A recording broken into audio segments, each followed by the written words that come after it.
अस्सलामुअलैकुम दोस्तों आज एक बार फिर से हम बकरीद ईद से मुतालिक बेहद अहम वीडियो के साथ में आपके सामने हाजिर हुए हैं। आप सभी लोगों से इल्तिजा है, इस वीडियो को आखिर तक देखिए और इस वीडियो को जितना ज़्यादा से ज़्यादा हो सके शेयर कीजिए।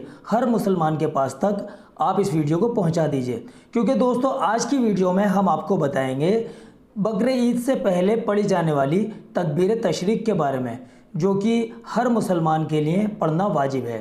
तो आप लोग इस वीडियो को आखिर तक देखिए और आपको ये जानने को मिलेगा कि तकबीर तशरीक को पढ़ने का तरीका क्या है और उसका वक्त क्या होता है। दोस्तों बकरीद बेहद करीब है। जिस तरह से कुर्बानी करना वाजिब है, उसी तरह से हर फ़र्ज़ नमाज के बाद में तकबीर तशरीक पढ़ना भी वाजिब है। आइए दोस्तों जान लेते हैं तकबीर तशरीक क्या होती है, उसको किस टाइम पर पढ़ा जाता है और तकबीर तशरीक को पढ़ने की शुरुआत कब से की जाती है और कब तक हमें पढ़ना होता है। चलिए दोस्तों शुरू करते हैं। दोस्तों तकबीर तशरीक बकरीद ईद से एक दिन पहले से शुरू हो जाती है, यानी ज़िल हिज्जा की 9 तारीख को फ़जर की नमाज से शुरू हो जाती है और ज़िल हिज्जा की 13 तारीख को असर की नमाज तक, यानी 5 दिन तक हर फ़र्ज़ नमाज के बाद में तकबीर तशरीक पढ़ना वाजिब है। दोस्तों 9 ज़िल हिज्जा को अरफे का दिन कहा जाता है।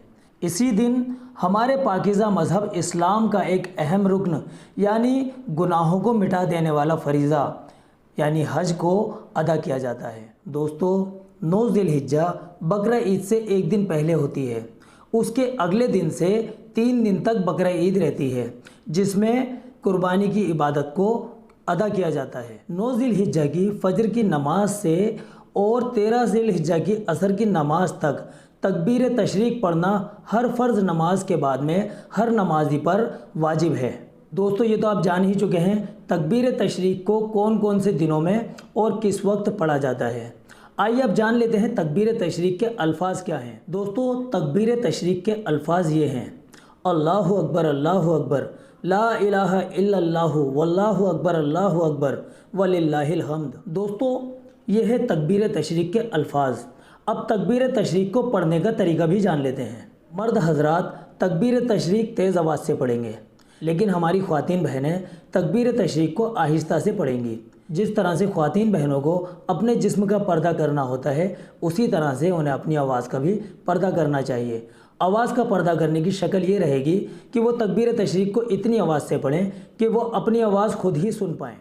दोस्तों तकबीर तशरीक का तरीका हम आपको बता ही चुके हैं। अब इस बात पर गौर फरमा लेते हैं। अगर कोई शख्स जमात में शामिल होता है और उसकी 1 या 2 रकात निकल जाती हैं, तो वो पहले अपनी निकली हुई रकातों को पूरा करेगा और उसके बाद में तकबीर तशरीक पढ़ेगा। दोस्तों तकबीर तशरीक को हर फ़र्ज़ नमाज के बाद सलाम फेरने के फ़ौरन बाद ही पढ़ना वाजिब है।